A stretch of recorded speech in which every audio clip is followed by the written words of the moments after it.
संत शिरोमणि आचार्य गुरुवर श्री विद्यासागर जी महाराज की जय। परम योग प्रणेता पूज्य गुरुवर श्री प्रणम्य सागर जी महाराज की जय। ओम अरहम नमः। स्वाध्याय प्रेमी बंधुओं, आचार्य उमा स्वामी विरचित गागर में सागर भरने वाले अनोखे ग्रंथ श्री तत्वार्थ सूत्र ग्रंथराज जी के अनूठे स्वाध्याय व्रत विज्ञान में आप सभी का स्वागत है।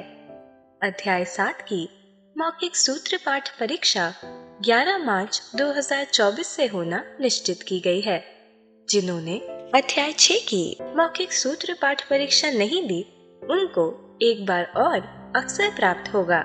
तो आज ही रजिस्टर कीजिए go.arham.yoga/सूत्रपाठ2 पर या QR कोड को स्कैन कीजिए। रजिस्टर करने की अंतिम तिथि 15 फरवरी 2024 है। हमने षष्ठम अध्याय में कर्मों की आत्मा में इनकमिंग अर्थात आश्रव तत्व को समझा। अब सप्तम अध्याय में हम कर्मों को रोकने के उपायों को संवर तत्व के माध्यम से समझेंगे। पहले हम अध्याय 7 का सूत्र पाठ करते हैं। आपने यदि पिछले अध्यायों की परीक्षा नहीं भी दी है तो भी आपको ये पाठ अवश्य करना चाहिए और इन्हें कंठस्थ करने का प्रयास भी करना चाहिए। मोक्ष मार्गस्य नेतारं भेत्तारं कर्म भूव्रतां ज्ञातारं विश्वतत्त्वानां वन्दे तद्गुणलब्धये।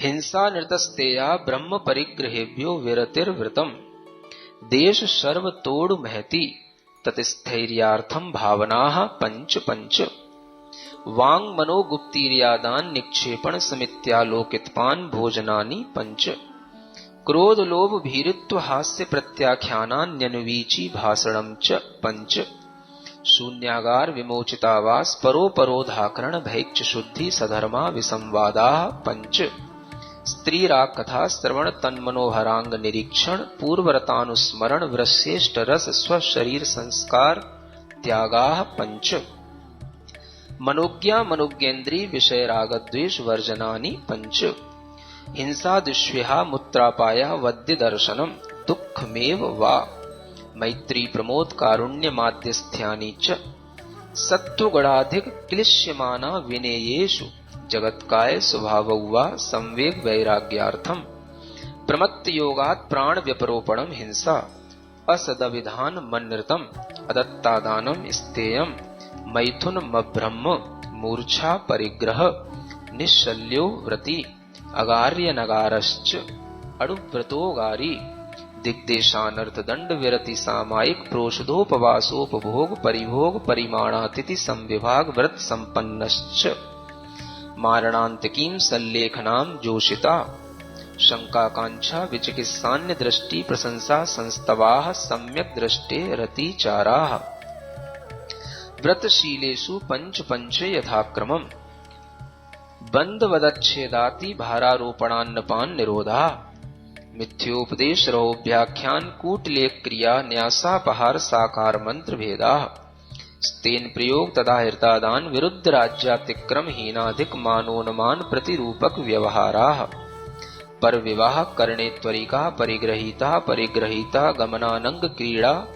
काम तीव्रा विनिवेशाः क्षेत्र वास्तु हिरण्य सुवर्ण धन धान्य दासी दास कुप्य भांड प्रमाणातिक्रमाः ऊर्ध्वाधस्तिर्यक व्यतिक्रम क्षेत्र वृद्धि स्मृत्यंतरा धानानि आनयन प्रेष्य प्रयोग शब्द रूपानुपात पुद्गलक क्षेपाः कंदर्प कौत्कुच्य मौखर्या समीक्षा दिकरणोपभोग परिभोगा नर्थक्यानि योग दुष्प्रणिधानानादर स्मृत्यनुपस्थानानि अप्रत्यवेक्षिता प्रमार्जितोत्सर्गादान संस्तरोपक्रमणानादर स्मृत्यनुपस्थानानि सचित्त संबंध सम्मिश्राभिसव दुपक्वाहाराः सचित्त निक्षेपाभिधान पर व्यपदेश मात्सर्य कालातिक्रमाः जीवित मरणासंसा मित्रानुराग सुखानुबंध निदानानि अनुग्रहार्थम स्वस्यातिसर्गो दानम विधि द्रव्य दात्री पात्र विशेषात् तद विशेषः इति तत्वार्थ सूत्रे सप्तमोध्याय। पूज्य मुनिश्री कहते हैं, ये सिर्फ सूत्रों के पाठन से ही हमारी विशुद्धि कई गुना बढ़ जाती है। तो आइए चलते हैं व्रत विज्ञान की कक्षा की ओर। मोक्षमार्गस्य नेतारं भेत्तारं कर्मभूरतां ज्ञातारं विश्वतत्त्वानां वन्दे तद्गुणलब्धये। देवादिदेव आदिम तीर्थंकर श्री ऋषभनाथ भगवान की, वर्तमान शासन नायक श्री वर्धमान महावीर भगवान की, परम पूज्य आचार्य गुरुवर श्री विद्यासागर जी महाराज की। अधो दिशा में भी इसी तरीके से हो जाता है, क्योंकि अनेक जगहों पर कई तरह के खाइयाँ होती हैं, बिल होते हैं, कई तरीके के निचले स्थान भी होते हैं, सुरंगें होती हैं, जहाँ पर कभी जाना पड़ जाए व्यापार आदि के निमित्त से या कभी घूमने के निमित्त से, तो वह भी जो है जो उसने लिमिट बना ली है उस लिमिट को देख कर के ही जाएगा कि ये सुरंग कितनी नीची है ना, ये कितनी गहराई में। यहाँ पर जो है कई जगह पर तो ट्रेनें भी चलती हैं बहुत गहराई में, है ना। हाँ, तो उस तरीके की वह सब पहले से लिमिट बना करके कि हमें अधो दिशा में कितने किलोमीटर नीचे जाना, ऊर्ध्व दिशा में कितना ऊंचा जाना, और फिर उसका कभी भी उल्लंघन नहीं करना। तो ये ध्यान में रखना होता है। और तिर्यक में वो सब आ जाएगा, चारों दिशाएं और चारों विदिशाएं, ये सब तिर्यक गमन में आ जाएगा। जो तिरछे रूप में कहीं पर भी उसको जाना है, वह गमन उसके लिए जितनी मर्यादा में है वो उतनी मर्यादा में करे। यह अड़ुव्रती जिसने गुणव्रत ले लिए हैं उसके लिए है। फिर चौथा दोष आ जाता है क्षेत्र वृद्धि। अब क्या कर लिया उसने, अब इसमें और इसमें क्या अंतर हुआ। जो ऊर्ध्व अधः तिर्यक में व्यतिक्रम कर लिया, माने एक तो वो उल्लंघन करके चला गया, है ना। इधर उसने समझदारी से थोड़ा सा काम किया। क्षेत्र वृद्धि में क्या किया उसने कि उसमें समझदारी ऐसी आ जाती है, चतुर तो सब होते ही हैं, कि देखो जैसे हमने मर्यादा बनाई यहाँ है, कि हम मान लो फॉर एग्जांपल मुजफ्फरनगर में है, यहाँ से हमें ईस्ट डायरेक्शन में हमें 200 किलोमीटर से ज़्यादा नहीं जाना या 500 किलोमीटर से ज़्यादा नहीं जाना, हमने ऐसे यहाँ से मर्यादा बना ली। अब हुआ यूँ कि हमें वहाँ पर काम पड़ रहा है, वो जगह है आगे की 550 किलोमीटर पर। कितने, ईस्ट डायरेक्शन में हमें जाना कहाँ तक है। हाँ, कुछ काम आ गया, कुछ वहीं पर वो दुकान है या वहीं पर वो व्यक्ति है या वहीं पर व्यापार का कुछ काम होना है 50 किलोमीटर की। अब वो मर्यादा आगे बढ़ रही है, तो वो क्या करता है कि उसने जो पीछे मर्यादा बनाई थी पश्चिम दिशा में, समझ आ रहा है ना, उसमें भी उसने 500 किलोमीटर की बनाई थी, तो उसको वो 450 की कर लेगा, उसको 550 की कर देगा तो ये कहने का ये हो जाएगा क्षेत्र वृद्धि। तो इन जो पहले के जो अतिक्रम है तिर्यक व्यतिक्रम में और इसमें ये अंतर हो गया, है ना। उसमें तो उसने सीधा सीधा उल्लंघन कर दिया, और इसमें जो है उसने केवल क्षेत्र की वृद्धि कर ली, लोभ के कारण से इधर कम कर दिया, इधर प्लस इधर माइनस कर लिया उसने तो ऐसा भी जो किया जाता है, ये भी आचार्य कहते हैं ये भी तुम अपने लोभ के कारण से कर रहे हो, इसलिए ये भी दोषपूर्ण है।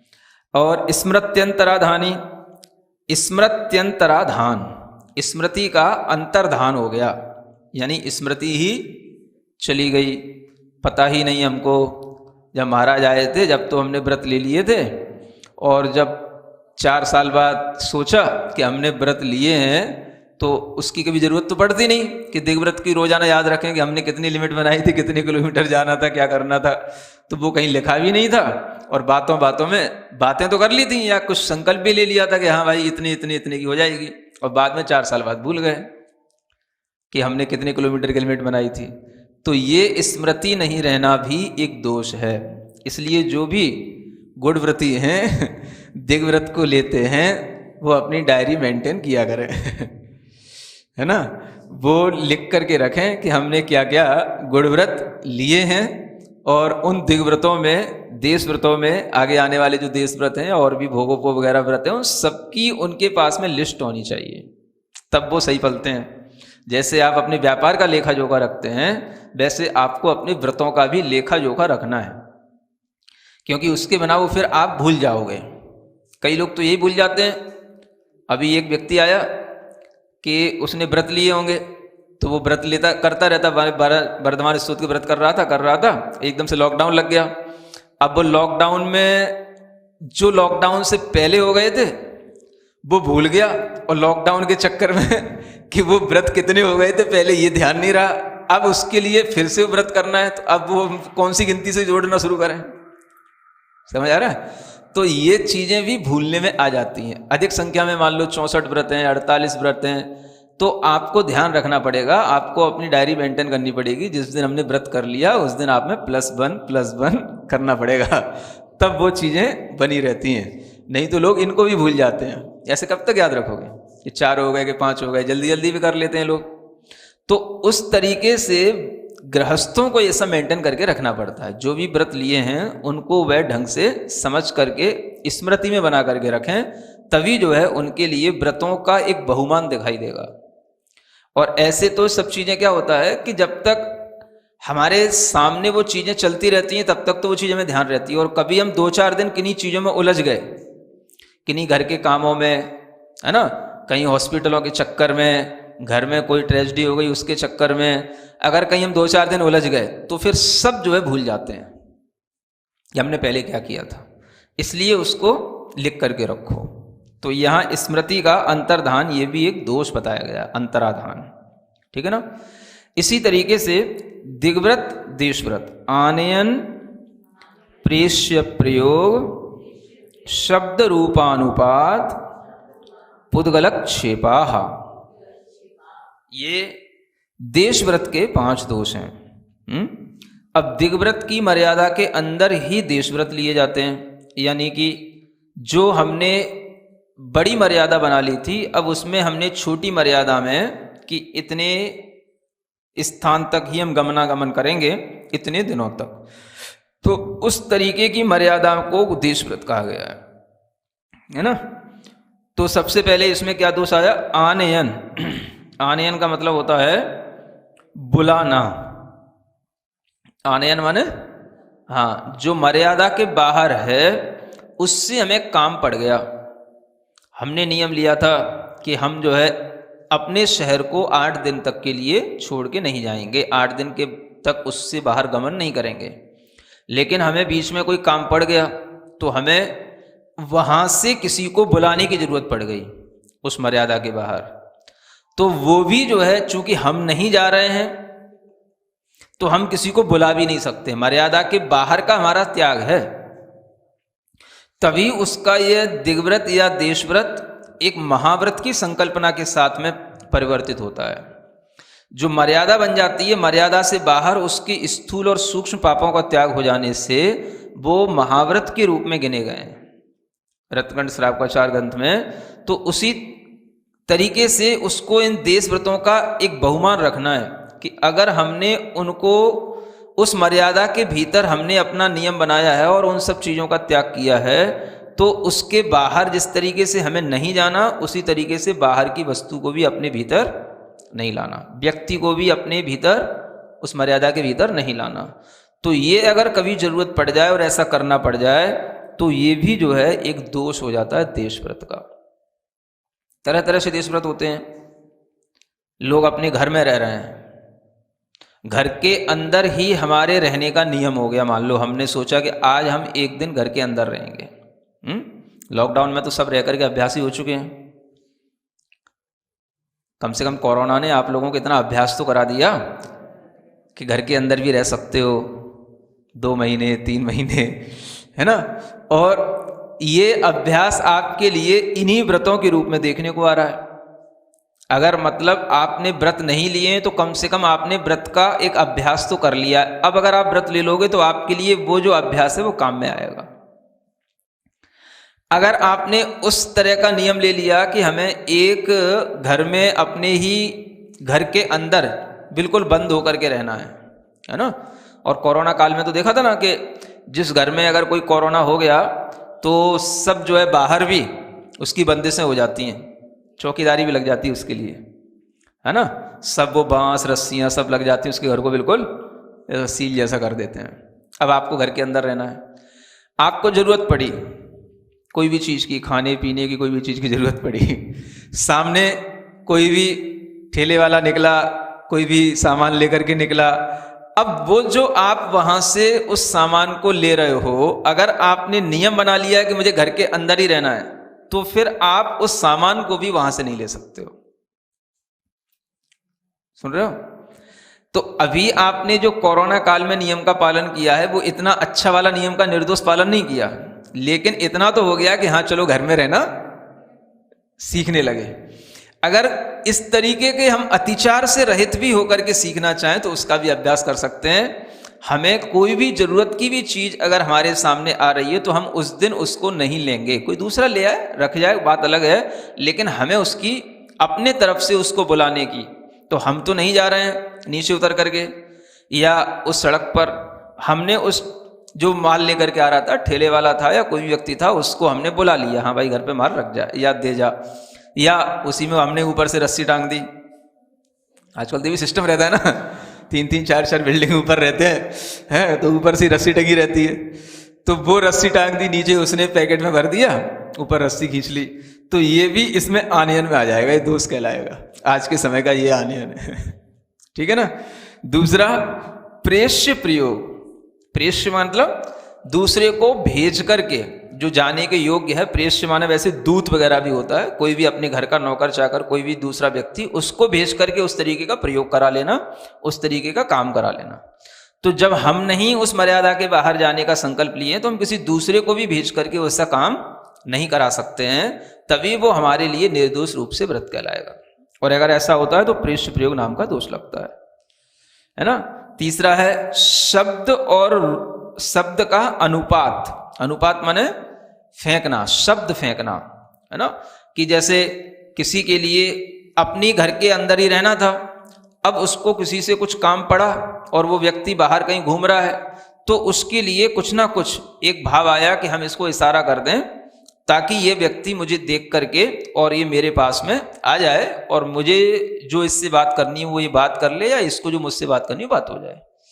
तो उसके लिए किसी भी तरीके का शब्द करना, माने आप उसको डायरेक्ट नहीं बुला रहे हो, इनडायरेक्ट खखारना, है ना, कुछ नहीं है तो ताली बजा देना ये भी शब्द ही हो गया, है ना, ताकि वो उसका ध्यान इधर आ जाए कि भाई ये आवाज कहाँ से आ रही है। खांस लेना, और किसी भी तरीके से, चाहे कुछ नहीं है तो अपनी मोबाइल की रिंगटोन ही बालकनी में आकर के खड़े होकर के बजाने लग जाना तो उसका ध्यान उस तरफ आ जाए और वो जो है हमको देख करके आ जाए।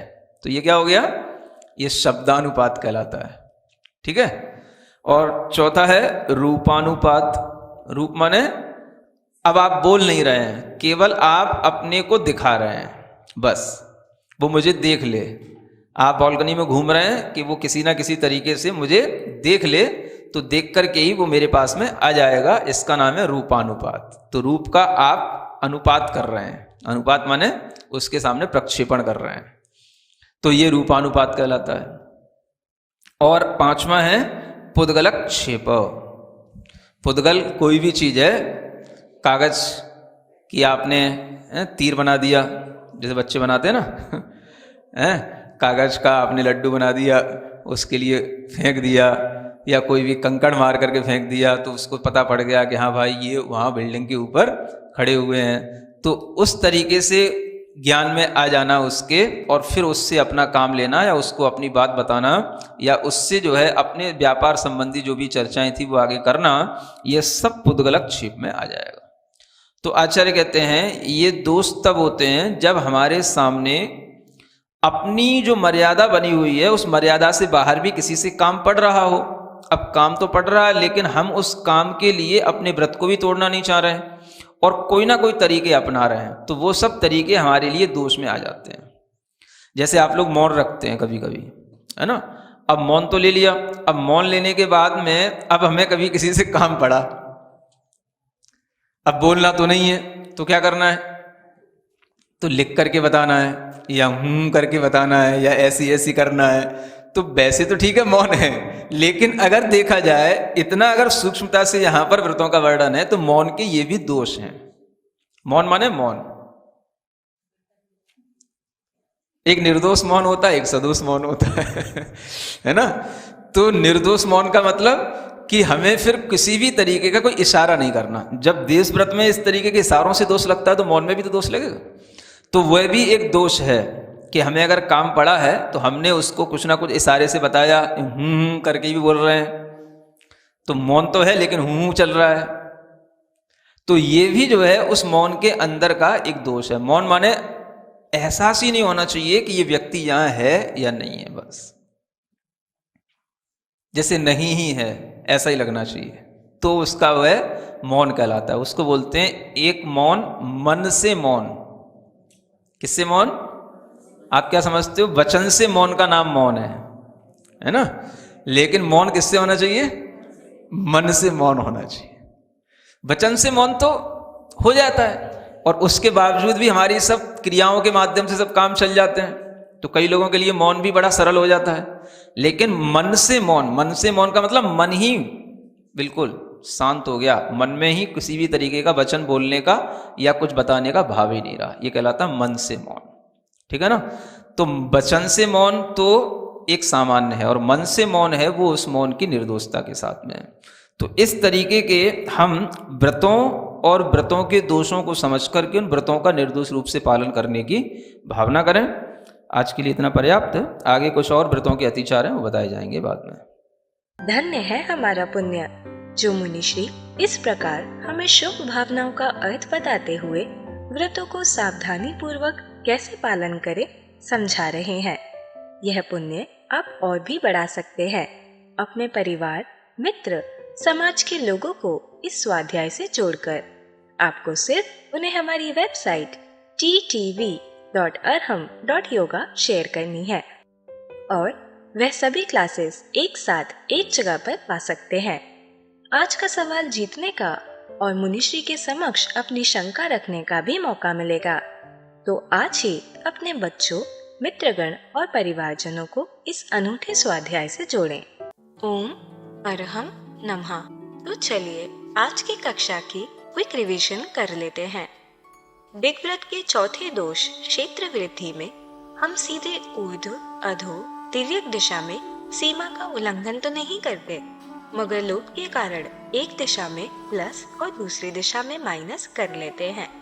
जैसे अगर पूर्व और पश्चिम दोनों दिशा में 500 किलोमीटर की मर्यादा है तो काम पड़ने पर उसे 555 किलोमीटर पूर्व और 450 किलोमीटर पश्चिम कर लेते हैं। इसीलिए यह तिर्यक गतिक्रम से भिन्न है। पांचवें दोष में स्मृति का अंतर्धान हो जाता है, यानी स्मृति ही चली जाती है कि व्रत लेते समय क्या लिमिट बनाई थी। चूँकि दृढ़व्रत को रोजाना याद करने की जरूरत नहीं पड़ती है कि कितने किलोमीटर जाना है, तो कुछ समय में इसे हम भूल जाते हैं। इसीलिए गुणव्रती को अपनी डायरी मेंटेन करनी चाहिए जिसमें मैं उनके व्रतों की लिस्ट रख सके। जैसे अपने व्यापार का लेखा जोखा रखते हैं। वर्धमान स्तोत्र आदि 64-48 अधिक संख्या के व्रतों को भी हमें डायरी में मेंटेन करना चाहिए। इससे व्रतों की स्मृति भी रहेगी और उनका बहुमान भी दिखेगा। नहीं तो लॉकडाउन, घरों के कामों में, हॉस्पिटल के चक्कर आदि में उलझकर हम सब भूल जाते हैं। सूत्र 31 में हमने देशव्रत के 5 दोष जाने। देशव्रत में हम दिग्व्रत की मर्यादा के अंदर ही गमनागमन की छोटी मर्यादा कुछ समय के लिए बनाते हैं, क्योंकि मर्यादा से बाहर स्थूल और सूक्ष्म पापों का त्याग हो जाता है। इसीलिए रत्नाकरण श्रावकाचार्य में इन्हें महाव्रत के रूप में गिना गया है। इसका पहला दोष है आनयन, अर्थात बुलाना। काम पड़ने पर हम मर्यादा के बाहर नहीं जा सकते तो बाहर से किसी को बुलाना। कोरोना ने सबको लंबे समय तक घर के अंदर रहने का अभ्यास तो करा दिया है। यह आगे व्रत के अभ्यास में काम आएगा। देशव्रत अलग अलग तरह के होते हैं। अगर किसी का एक दिन घर के अंदर रहने का नियम है और सामने ठेले वाले से उसे कोई जरूरी चीज लेनी है तो नियमानुसार वह उससे सामान नहीं ले सकता, मगर वह उसे बुलाकर घर में सामान रखवा ले, तो यह आनयन हो गया। दूसरे दोष प्रेष्य प्रयोग, अर्थात दूध का प्रयोग, यानी जो दूसरे जाने योग्य है, जैसे घर का नौकर आदि, उन्हें मर्यादा के बाहर बेचकर अपना काम करा लें।